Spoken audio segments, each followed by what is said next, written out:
الحمد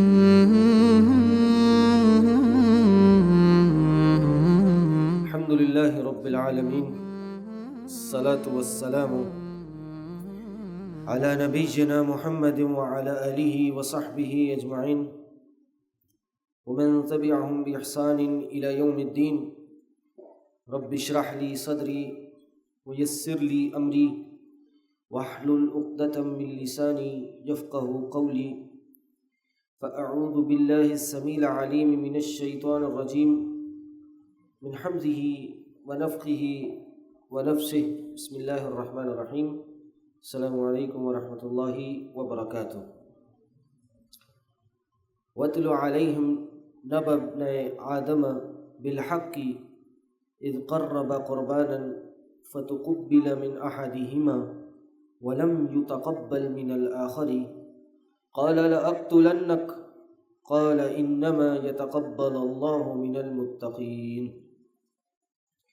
اور آپ تلاوت کیجئے ان پر بنی آدم کے دو بیٹوں کی خبر حق کے ساتھ کہ جب انہوں نے دو قربانی دی تو وہ قربانی ایک سے تو قبول کر لی گئی، وَلَمْ يُتَقَبَّلْ مِنَ الْآخَرِ دوسرے سے قبول نہیں کی گئی. تو ایک نے کہا لَأَقْتُلَنَّكَ میں ضرور بالضرور تجھے قتل کر دوں گا. تو کہا قَالَ انما یتقبل اللہ من المتقین بے شک سوائے اس کے نہیں اللہ قبول کرتا ہے عبادات کو متقین سے. اور اسی میں ہمارے لیے جو آج کا میسج ہے وہ یہ ہے کہ صرف عبادت کرنا کافی نہیں ہوتا، بلکہ عبادت کے بعد اس کی قبولیت کی فکر کرنا بھی ضروری ہوتا ہے. عبادت کر لی، اب عبادت کے بعد دو چیزوں کا خیال لازمی رکھنا ہے. پہلی چیز کہ انسان اس عبادت کو ریاکاری سے بچا کے رکھے.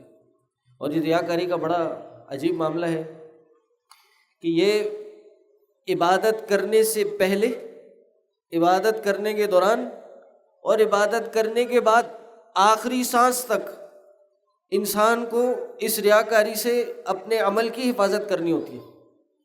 ورنہ یہ ریاکاری، یہ عمل، یہ انسان کے نہ صرف عمل کو برباد کرے گا بلکہ انسان کے گلے کا طوق بچ جائے گا. اللہ کے نبی صلی اللہ علیہ وسلم کی حدیث ہے نا کہ قیامت کے دن سب سے پہلے جو فیصلہ ہے وہ تین لوگوں کے بارے میں ہوگا. ایک قاری قرآن کو لایا جائے گا اور اس کے سامنے اس کی نعمت رکھی جائے گی اور وہ اس کو پہچان لے گا، پوچھے گا دیکھو یہ کیا ہے؟ کہا اللہ میں نے قرآن پڑھا، تیرے لیے یہ دین سیکھا سکھایا، تو اللہ ہی میں نے تیرے لیے کیا. اللہ کہے گا نہیں، جھوٹ بولا تو نے. کہا تو نے اس لیے کیا ہے کہ تاکہ تجھے کہا جائے کہ ماشاءاللہ دیکھو کتنا اچھا قرآن یاد ہے، کتنی زیادہ احادیث یاد ہیں، کتنی خوبصورت آواز ہے، تاکہ لوگ تیری آواز سے خوش ہوں اور تیری تعریفیں کریں. تو نے اس لیے یہ کام کیا. تو اس لیے اس کو سر کے بل گرا کے جہنم میں ڈال دیا جائے گا. دوسرا بندہ لایا جائے گا. دوسرا کون ہوگا؟ دوسرا اللہ کی راہ میں خرچ کرنے والا. حدیث کے الفاظ ہیں کہ اس نے کوئی ایسی مد نہیں چھوڑی ہوگی، کوئی ایسا رستہ نہیں چھوڑا ہوگا جہاں پہ اللہ کی راہ میں خرچ کیا جا سکتا ہے اور اس نے نہ کیا ہو. سارے رستوں میں اس نے اللہ کی راہ میں خرچ کیا ہوگا. اس کو لایا جائے گا، دیکھو بھائی اپنی نعمت کو پہچانو. وہ پہچان لے گا اور جب وہ پہچانے گا تو کہے گا اللہ یہ تو میں نے تیرے لیے خرچ کیا، سب جگہ تیری راہ میں تیری خوشنودی کے لیے میں نے کام کیا. اللہ کہے گا نہیں، جھوٹ بولا تو نے یہ کام اس لیے کیا تھا تاکہ لوگ تجھے کہیں دیکھو کتنا سخی آدمی ہے، کتنا اللہ کی راہ میں خرچ کرنے والا آدمی ہے. اس کو بھی سر کے بل جہنم میں گرا دیا جائے گا. تیسرا آدمی آئے گا اور وہ تیسرا کوئی چھوٹا موٹا اجر لے کے، چھوٹا موٹا مار کا سر انجام کر کے نہیں آئے گا، بلکہ وہ شہید ہو کے آئے گا. شہید جتنا بڑا درجہ لے کے آئے گا اور کہے گا اللہ میں نے تیری راہ میں قتال کیا اور تیری راہ میں شہید ہو گیا.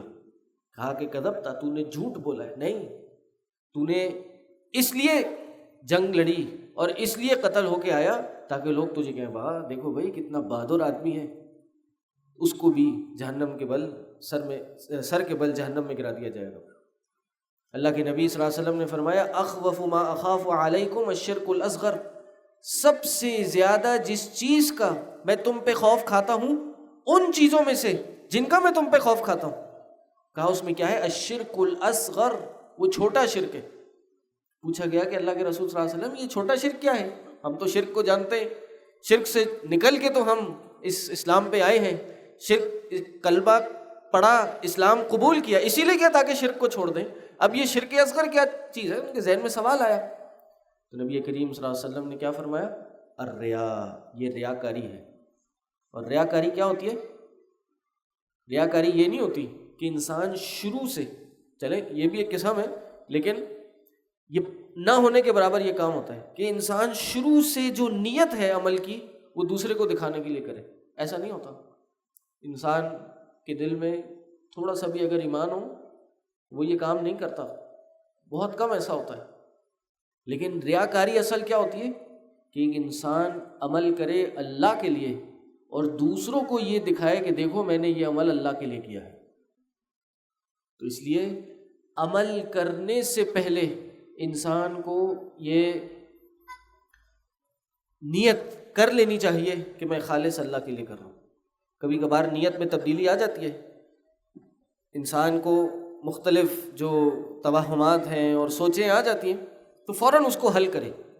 یہ خیالات آتے ہیں شیطان کی طرف سے، وسوسے آتے ہیں، نارمل ہے، یہ ہر چھوٹے بڑے کو آتے ہیں، لیکن اس سے انسان نے لڑنا ہے۔ سلف صالحین کیا کہتے تھے کہ سب سے زیادہ اگر ہم نے کسی چیز سے جہاد کیا ہے تو وہ اپنے نفس سے کیا ہے۔ تو اس لیے عمل کرنے سے پہلے انسان اپنی نیت خالص کر لے کہ اللہ یہ عمل میں تیرے لیے کر رہا ہوں، تیری رضا کے لیے کر رہا ہوں، نمبر 1۔ اور دوران عمل بھی وہ اس عمل کو خالص اللہ کے لیے رکھے، اس میں غلط نیت کا یعنی اس میں مکس نہ ہونے دے جو غلط خیالات ہیں۔ اور تیسرا، جب عمل کر لیا، عمل کرنے کے بعد بھی کسی کے سامنے وہ گا نہ دے۔ نبی کریم صلی اللہ علیہ وسلم کی حدیث ہے من سمع اللہ بہ، جس نے سنایا اللہ بھی اس کو سنا دے گا، یعنی جس نے اپنی نیکیاں سنانا شروع کر دی اللہ بھی اس کو سنا دے گا، اور جس نے دکھایا اللہ بھی اس کو دکھا دے گا۔ تو اس لیے انسان کو خالص، اللہ کے نبی صلی اللہ علیہ وسلم دعا کیا کرتے تھے، جب اللہ کے نبی صلی اللہ علیہ وسلم اخلاص کی اور ریاکاری سے بچنے کی دعا کر رہے ہیں، مجھ آپ کو کتنی ضرورت ہے۔ نبی علیہ السلام دعا کرتے تھے اللہم طہر قلبی من النفاق، اے اللہ میرے دل کو تو نفاق سے پاک کر دے، وَلِسَانِي مِنَ الْكَذِبِ، اور میری زبان کو جھوٹ سے پاک کر دے، اے اللہ وَعَمَلِي مِنَ الرِّيَا، اور میرے عمل کو ریا سے پاک کر دے۔ تو یہ دعا نبی علیہ السلام کرتے تھے، تو ہمیں بھی کرنی چاہیے۔ عربی یاد نہ ہو، اردو میں دعا کریں۔ نماز جب عبادت کرتے ہیں عبادت کے بعد دعا کر لیں، ایسا نہ ہو کہ انسان باتوں باتوں میں ہی دکھانا شروع کر دے کہ وہ اصل میں رات کے ٹائم میں اٹھا تھا نا تو 3-4 بجے کے قریب اور تہجد کے لیے اٹھا تھا، تو اس ٹائم جو ہے نا وہ لائٹ چلی گئی تھی، تو وہ بتانا کیا چاہ رہا ہے باتوں باتوں میں کہ دیکھو میں اپنا رات کو اٹھا تھا اور تہجد کے لیے اٹھا تھا۔ اچھا، بسا اوقات یہ بھی ریاکاری کی ایک قسم ہے کہ ایک انسان یہ دکھائے کہ میں ریاکاری نہیں کر رہا، یہ بھی یاد رکھیے، یہ بھی ریاکاری کی ایک قسم ہے کہ انسان یہ محسوس کرا رہا ہو کہ دیکھو میں ریاکار نہیں ہوں، میں دکھا نہیں رہا۔ امام احمد رحمہ اللہ ایک دفعہ درس دے رہے تھے اور دوران درس ان کو اللہ کا خوف آیا اور آنکھوں سے کچھ آنسو نکلے اور ناک جو ہے تھوڑی سی نم ہو گئی، تو کہتے ہیں کہ اپنی آنکھوں سے آنسو صاف کرتے ہوئے اور یا ناک کو بھی صاف کرتے ہوئے وہ کہتے ہیں کہ یہ زکام کتنا شدید ہے۔ تو اس سے کیا دکھایا انہوں نے کہ جھوٹ نہیں بولا کہ میں رو نہیں رہا، یا پھر یہ بھی نہیں بتایا کہ دیکھو مجھے اللہ کا خوف آ رہا ہے، بلکہ اس بات کو پھیر دیا کہ زکام کتنی شدید چیز ہے۔ تو اس طرح سے کوئی کام کیا جا سکتا ہے کہ تاکہ انسان جھوٹ بھی نہ بولے اور یہ بھی سامنے والے کو احساس نہ ہو کہ یہ ریاکاری ہو رہی ہے، یہ اپنا عمل دکھا رہے ہیں۔ سلف صالحین بعض رات کو عبادت کرتے اور کثرت سے جب رویا کرتے تھے، امام غالباً ابراہیم نخعی کے بارے میں آتا ہے کہ صبح جب فجر کی نماز کے لیے نکلتے تو رات کو رو رو کے آنکھوں میں یہ حلقے پڑ جایا کرتے تھے، تو صبح جب فجر کے نکلتے تو اپنے سر پہ چادر نکال کے نکلتے تھے۔ سلف میں سے کسی کے بارے میں آتا ہے کہ وہ رات کو مسجد میں کھڑے ہو کے تہجد کی نماز پڑھتے تھے، جب فجر کا وقت آ جایا کرتا تھا تو واپس ہو جایا کرتے تھے۔ رات کو مثلا 2-3 بجے مسجد میں چلے گئے، 1-2 گھنٹے قیام کیا، فجر کا وقت آیا، 5:30 بجے کا وقت قریب آ گیا، اب وقت آنا شروع کیا کہ لوگ مسجد میں آئیں گے، اس سے آدھا گھنٹہ پہلے مسجد سے باہر چلے گئے۔ ایک شخص بیٹھا تھا مسجد میں، وہ کئی دنوں سے ان کو نوٹ کر رہا تھا کہ یہ عجیب معاملہ ہے، یہ بندہ آدھی رات کو آ جاتا ہے یا رات کے آخری پہر میں آتا ہے، نماز پڑھتا ہے، اور جیسے ہی فجر کا وقت قریب آتا ہے واپس ہو لیتا ہے۔ تو انہوں نے کیا کہ اس کو جا کے چیک کروں۔ تو یہ صبح اٹھے، انہوں نے اس شخص کو پہچان لیا، اور سورج جب طلوع ہوا تو اس کو ڈھونڈنے نکلے۔ ڈھونڈتے ڈھونڈتے اس کی ایک چھوٹی سی دکان تھی، ایک چھوٹا سا ٹھیا تھا کونے میں، اس نے کہیں لگایا ہوا تھا، اور اس نے جب دیکھا کہ یہ شخص ہے، انہوں نے ان سے سوال کیا کہ جی السلام علیکم، السلام علیکم، کیسے ہیں آپ؟ خیریت سے ہیں؟ رات کو میں نے آپ کا یہ عمل دیکھا، بہت خوشی ہوئی آپ کو دیکھ کے، اور فلاں فلاں ہو گیا۔ رات کو پھر وہ مسجد میں بیٹھے جس شخص نے اس کو دیکھا تھا، اور دیکھتا ہے کہ اگلی رات وہ بندہ نہیں آیا۔ اب یہ حیران، یار اتنی راتوں سے تو میں دیکھ رہا تھا یہ بندہ وہاں موجود ہے، روز آ رہا ہے، اب میں اس سے کل میں نے ملاقات کی ہے تو میں نے سوچا مسجد میں اس سے ملاقات کرتا، نہیں ہو رہی اس سے ملاقات۔ تو اس نے سوچا کہ جاتا ہوں، اس کا حال احوال لیتا ہوں، شاید بیمار ہو گیا۔ کہتے ہیں اگلے دن دوبارہ وہ اسی کے پاس اسی ٹھیے پہ پہنچے، اور دیکھا کہ وہاں سے وہ بندہ بھی غائب ہے، اس کا جو ٹھیا تھا، اس کی جو دکان تھی یا جو بھی ٹھیلا تھا وہ بھی غائب ہے۔ برابر پڑوسی سے پوچھا کہ بھائی یہ بندہ یہاں تھا، یہ کہاں چلا گیا؟ اس نے کہا کل آپ جب اس سے ملنے آئے تھے تو جیسے ہی آپ یہاں سے گئے، اس نے فوراً اپنا سامان سمیٹا، بویا بستر باندھا اور یہاں سے چلا گیا۔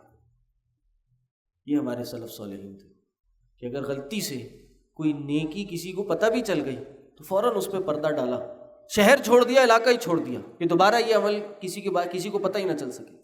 تو بھائی عمل کرنے کے بعد اس کو چھپانا ہے، اس کو تھوڑا سا روک کے رکھنا ہے تاکہ عمل ضائع نہ ہو جائے، ورنہ یہ انسان کے لیے گلے کا طوق بن جائے گا۔ اور اس کے لیے انسان کو ہر وقت کہتے ہیں نا کانشیس رہنا ہوگا، انسان کو اللہ سے دعا بھی کرنی ہوگی کہ اللہ میرے اعمال کی حفاظت کر، مجھے اعمال ضائع کرنے سے بچا لے۔ اور دوسرا جو یہاں موضوع شروع ہوا تھا وہ کیا کہ عمل کی قبولیت کی دعا کرنی چاہیے، عمل کے قبول ہونے کی دعا کرے۔ مشہور تابعی مالک بن دینار کہتے ہیں الخوف علی العمل اللہ یتقبل اشد من العمل، کہا اس بات کا خوف کہ عمل جو ہے میرا قبول نہیں ہوگا، یہ زیادہ شدید ہے، یہ زیادہ خطرناک ہے اس بات سے کہ میں وہ عمل کر لوں، یعنی عمل کرنے سے زیادہ اس بات کا مجھے خوف ہے کہ میں عمل کروں اور وہ قبول نہ ہو۔ عمل تو میں کر لوں گا لیکن وہ قبول نہ ہو، اس کا خوف مجھے زیادہ ہے۔ تو اس لیے سلف صالحین دعائیں کیا کرتے تھے کہ اللہ ہماری عبادت کو قبول کر لے۔ یہ رمضان آتا ہے، رمضان گزرنے کے 6 مہینے تک سلف صالحین دعا کرتے تھے اللہ اس رمضان کی عبادت کو قبول کر لے۔ سورہ مریم میں آتا ہے مریم علیہ السلام کی والدہ نے دعا کی، کہا اذ قالت امرأة عمران رب انی نذرت لک ما فی بطنی محررہ، اے اللہ میں نے جو میرے پیٹ میں ہے میں نے اللہ تیرے لیے یہ وقف کر دیا ہے، اے اللہ میں نے اس کی نظر مانی ہے۔ آگے کیا کہا فتقبل منی، اے اللہ تو اس کو مجھ سے قبول کر لے، اس عمل کو، یہ جو میں نے نیت کی ہے، یہ عبادت کی ہے، اے اللہ اس کو تو قبول کر لے، انک انت السمیع العلیم، اے اللہ تو خوب سننے والا، خوب جاننے والا ہے۔ نماز اسی لیے رمضان گزرتا ہے، رمضان کے گزرنے کے 30 دن بعد عید آتی ہے، تو عید پہ جب ایک دوسرے سے ہم ملاقات کرتے ہیں تو کیا دعا کہتے ہیں؟ عید مبارک، تقبل اللہ منا ومنکم صالح الاعمال، اے اللہ سے دعا کر رہے ہیں کہ اللہ قبول کر لے میرے اور آپ کے نیک اعمال۔ تو یہ جب انسان بار بار خواہش کرے گا کہ اللہ تو میرے اعمال کو قبول کر لے، اے اللہ میری عبادتوں کو قبول کر لے، تو ایک تو یہ اللہ سے دعا ہو رہی ہے، اور دوسرا بندہ اس عمل کی حفاظت بھی ساتھ ساتھ کرے گا۔ دعا کے نتیجے میں کوئی اور کام ہو نہ ہو، جس چیز کی انسان دعا کرتا ہے اس کی جد و جہد میں لگ جاتا ہے، ریاکاری سے اپنے آپ کو بچانے میں لگ جائے گا. اس لیے تراویح نہ پڑھیں، اس لیے روزے نہ رکھیں کہ ہم پہ کوئی تمغہ لگ جائے. یہ دیکھو جی پورا رمضان ماشاءاللہ جماعت کے ساتھ 8 کی 8 یا 20 کی 20 رکعت تراویح پڑھی ہے اور پورے رمضان کے روزے رکھے ہیں اور اتنے قرآن ختم کر لیے. نہیں، خاموشی کے ساتھ. یہ عمل ایسی چیز ہے کہ عمل کریں اور بھول جائیں. قیامت کے دن عرش الہی کا سایہ اس شخص کو نصیب ہوگا کہ جس کے وہ 7 بندے ہیں نا، ان 7 بندوں میں سے ایک بندہ کون ہے کہ جو سیدھے ہاتھ سے خرچ کرے اور الٹے ہاتھ کو خبر بھی نہ ہو. اتنی خاموشی سے اللہ کی راہ میں خرچ کر دے. تو اس طرح ان سب چیزوں سے ہمیں نصیحت حاصل کر کے اپنے عمل کی حفاظت کرنی چاہیے. دوسرا جو ایک اہم مسئلہ ہے جس کی طرف میں رہنمائی کرنا چاہتا ہوں وہ یہ ہے جو آیت گزری ہے، یا ایھا الذین آمنوا لا تتخذوا اليہود والنصارى اولیاء، یا ایھا الذین آمنوا لا تتخذوا اليہود والنصارى اولیاء. آگے کیا ہے؟ بعضهم اولیاء بعض. بیچ میں کچھ ہے، ہاں، بعضهم اولیاء بعض، کہ اے لوگوں جو ایمان لائے ہو، یہود اور نصارہ کو اپنا دوست نہ بناؤ. کیوں؟ یہ بعض ایک دوسرے کے دوست ہیں، یہ ایک دوسرے کے دوست ہیں، تم ان کو اپنا دوست نہیں بنانا. یہ بات یاد رکھیے کہ دین اسلام کا اصول ہے. نبی علیہ السلام جب آئے تو ہماری جو ایک دعوت ہے اور جو اصول نبی علیہ السلام نے دیا وہ یہ تو بہت دور کی بات کہ ہم ان کو اولیاء بنا لیں، دوست بنا لیں. جس چیز کا ہمیں حکم ہے وہ یہ ہے کہ ہم ان کی مخالفت کریں. جو یہ کام کریں ہم دوسرا کام کریں. اور اس کی کئی ایک مثالیں ملتی ہیں. اللہ کے نبی صلی اللہ علیہ وسلم جب مدینہ تشریف لے گئے تو کیا ہوا تھا؟ یہ جو یہود تھے وہاں کے، یہ عاشورے کا روزہ رکھا کرتے تھے. نبی علیہ السلام نے کیا کہا؟ نبی علیہ السلام نے کہا کہ یہ کیوں رکھتے ہیں؟ کہا یہ وہ دن ہے جب موسیٰ علیہ السلام کو فرعون سے نجات ملی تھی، تو یہ بھی بنی اسرائیل موسیٰ کے ساتھ تھے، تو اس دن میں خوشی مناتے ہیں، روزہ رکھتے ہیں. نبی علیہ السلام نے کیا فرمایا؟ کہا کہ موسیٰ ان سے زیادہ تمہارے نبی ہیں، تمہارے رسول ہیں، تم بھی روزہ رکھو، لیکن ان کی مخالفت کرنی ہے. اور وہ کیا ہے؟ اس کے ساتھ ایک روزہ اور رکھنا ہے. مشرکین کی مخالفت میں کیا فرمایا؟ کہ اپنی داڑھیوں کو بڑھاؤ. مشرکین اپنی داڑھیوں کو کاٹتے ہیں، تم اپنی داڑھیوں کو چھوڑ دو. یہ مونچھیں بڑھاتے ہیں، اپنی مونچھوں کو چھوٹا رکھو. خالف المشرکین، مشرکین کی مخالفت کرو. ایک حدیث میں فرمایا کہ تم جوتوں میں نماز پڑھا کرو. کیوں؟ کیونکہ یہود جو ہیں وہ جوتوں میں نماز نہیں پڑھا کرتے. یہ ایک عجیب بعض لوگوں کی نئی بات ہوگی کہ بھئی جوتوں میں کیسے نماز پڑھیں؟ جی، جوتوں میں نماز پڑھنا بھی سنت ہے، نبی علیہ السلام کا حکم ہے. ایک حدیث ملتی ہے کہ نبی علیہ السلام نے جوتوں میں بھی نماز پڑھی اور بغیر جوتوں کے بھی نماز پڑھی. صرف اس حدیث سے علماء کہتے ہیں کہ اگر یہ حدیث نہیں ہوتی کہ نبی علیہ السلام نے بغیر جوتے کے بھی نماز پڑھی ہے تو جوتوں میں نماز پڑھنا واجب ہو جاتا. ہمارے یہاں تھوڑا سا یہ ایک عجیب سی بات ہے کہ جوتوں میں کیسے، کیونکہ ہمارے یہاں ماحول ذرا صفائی ستھرائی کا ہے، مٹی وغیرہ مساجد میں نہیں ہوتی، اس کو صاف کرنے کا اہتمام ہوتا ہے، اس لیے جوتے نہ ہم گھر میں پہنتے نہ مسجد میں پہنتے. لیکن جوتوں میں نماز ہو جاتی ہے اور کبھی موقع لگے تو پڑھنی چاہیے. ہاں، ایسی جگہوں پہ جہاں فتنے کا اندیشہ ہو، لوگوں کو پتہ ہی نہ ہو کہ جوتوں میں نماز ہو جاتی ہے، وہاں جا کے نماز نہ پڑھیں، فتنے سے اپنے آپ کو بچائیں. لیکن کبھی موقع لگے تو جوتے میں بھی نماز پڑھیں. کبھی آپ گھومنے پھرنے گئے ہوئے ہوں، ساحل سمندر پہ ہوں، کوئی پکنک پہ ہوں، کوئی باہر کی جگہ پہ ہوں جہاں جوتوں میں پڑھی جا سکتی ہے، مسجد صفائی ستھرائی کا معاملہ نہ ہو، پڑھیں، جوتوں میں نماز پڑھیں، چپل میں پڑھیں نماز، لیکن اس میں گندگی نہ لگی ہو. اگر لگی ہے جوتوں میں تو نبی علیہ السلام کی حدیث ہے کہ اس کو تھوڑا سا مل لے، اس کو سوکھی مٹی سے صاف کر کے اس کو اسی میں نماز پڑھ لے. لیکن یہاں سے یہ باتیں، ان مثالوں سے کیا بات پتہ چلتی ہے؟ ان مثالوں سے یہ بات پتہ چلتی ہے کہ ہمیں ان کی مخالفت کا حکم ہے، نہ کہ ان سے تشبہ اختیار کرنے کا اور اس کے اوپر ان سے دوستیاں، دلی دوستیاں لگانے کا. ہر نماز میں سورہ فاتحہ پڑھتے نہیں پڑھتے ہو؟ سورہ فاتحہ میں کیا ہے؟ ہر نماز میں دعا مانگتے ہیں، اے اللہ، اہدنا الصراط المستقیم، اے اللہ ہمیں سیدھا سچا راستہ دکھا دے، صراط مستقیم دکھا دے. کن کا راستہ؟ صراط الذین انعمت علیہم، اے اللہ ان کا رستہ جن پہ تیرا انعام ہوا اور ان کا نہیں، غیر المغضوب علیہم ولا الضالین۔ ہر نماز میں، ہر رکعت میں ہم یہ دعا کرتے ہیں، اے اللہ ان یہود و نصارہ، یہ غیر المغضوب علیہم ولا الضالین سے کون مراد ہے؟ مغضوب علیہم جن پہ اللہ کا غضب نازل ہوا، یہ یہود ہیں، اور نصارہ ان کو ضالین کہا، گمراہ کہا۔ اے اللہ تو نیکوکاروں کا رستہ دکھانا، اے اللہ ان یہود نصارہ جو مغضوب علیہم ہیں، گمراہ ہیں، جن پہ تیرا غضب ہو، اللہ ان کا رستہ مت دکھانا۔ ہر نماز میں ہم دعا کرتے ہیں۔ سورہ بقرہ میں اللہ نے 8 سے 10 رکوع نازل کیے صرف اس بات کو بتانے کے لیے کہ یہ یہودیوں نے کیا حرکتیں کی تھیں اور انہوں نے کیسے اللہ کی نافرمانی کی، اللہ کی نعمتوں کی ناشکری کی، اللہ کے احکامات کو نہیں مانا، انبیاء کو قتل کیا، کیا کیا ان کے کرتوت ہے وہ سارے بیان کیے ہیں۔ ان کے کرتوت کی وجہ سے اللہ نے نبوت بنی اسرائیل سے، بنو اسحاق سے نکال کے بنو اسماعیل میں ڈال دی۔ ہمارے پیارے نبی علیہ السلام کو بنو اسماعیل علیہ السلام کی اولاد میں مبعوث کیا، اور اسی وجہ سے ان کو تکلیف ہے، ورنہ یہ تو کہتے تھے ہم تو جانتے ہیں کہ یہ اللہ کے رسول ہیں۔ قرآن کی آیت ہے کہ یہ تو نبی علیہ السلام کو سچا پیغمبر اس طرح پہچانتے ہیں جیسے یہ اپنے حقیقی بیٹوں کو پہچانتے ہیں، جیسے ان کو اپنے حقیقی بیٹوں کے ہونے پہ یقین ہے، اسی طرح ان کو یقین تھا کہ اللہ کے نبی صلی اللہ علیہ وسلم بھی حقیقی پیغمبر ہیں، لیکن پیچھے صرف ایک ضد تھی، ایک اناد تھی اور تکبر تھا کہ یہ بنو اسحاق میں کیوں نہیں ہے اور بنو اسماعیل میں کیسے آ گئے۔ نبی علیہ السلام نے ان سے جنگیں کی ہیں، انہوں نے معاہدے توڑے ہیں نبی علیہ السلام کے ساتھ۔ آج کیسے ہم ان کو کاپی کر لیتے ہیں، آج ہم کیسے ان کو دوست بنا لیتے ہیں، ہماری پوری زندگی ان کے ساتھ ان کو فالو کرنے میں لگی ہوئی ہے۔ ہم اپنا لباس دیکھ لیں، ہم اپنے کپڑے دیکھ لیں، ہم کپڑوں میں ان کو فالو کرتے ہیں۔ کوئی سیلیبریٹی تھوڑا مشہور ہو جائے، کوئی سنگر، کوئی ایکٹر مشہور ہو جائے، ہمارے خواتین، ہمارے مرد اس کے کپڑوں کو فالو کرنا شروع ہو جاتے ہیں۔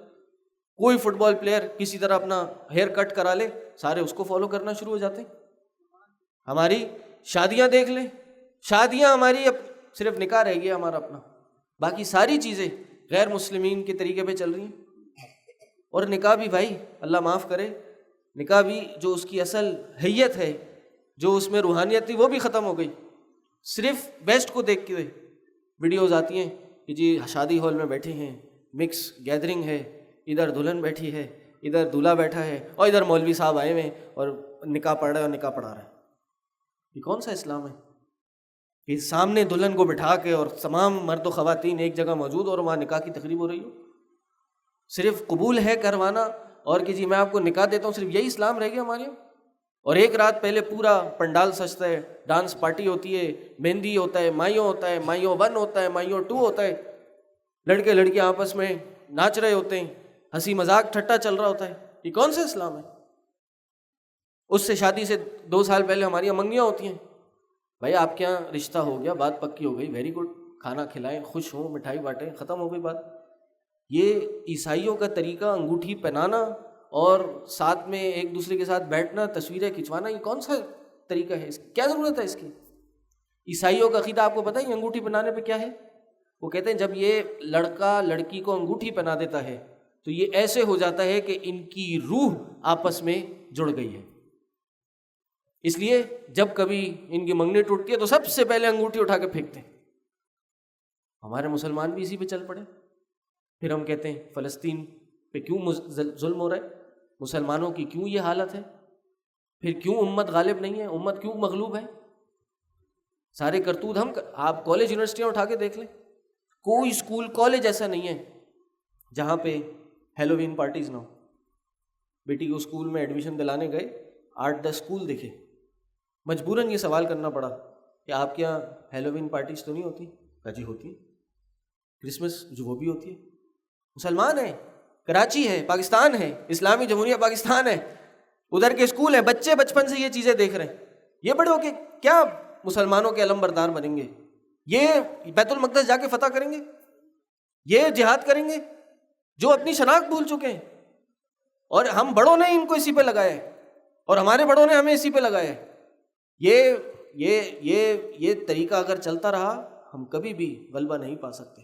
ان اللہ لا یغیر ما بقوم حتی یغیروا ما بانفسہم، اللہ اس قوم کی حالت تب تک نہیں بدلتا جب تک وہ قوم اپنی حالت نہ بدلے۔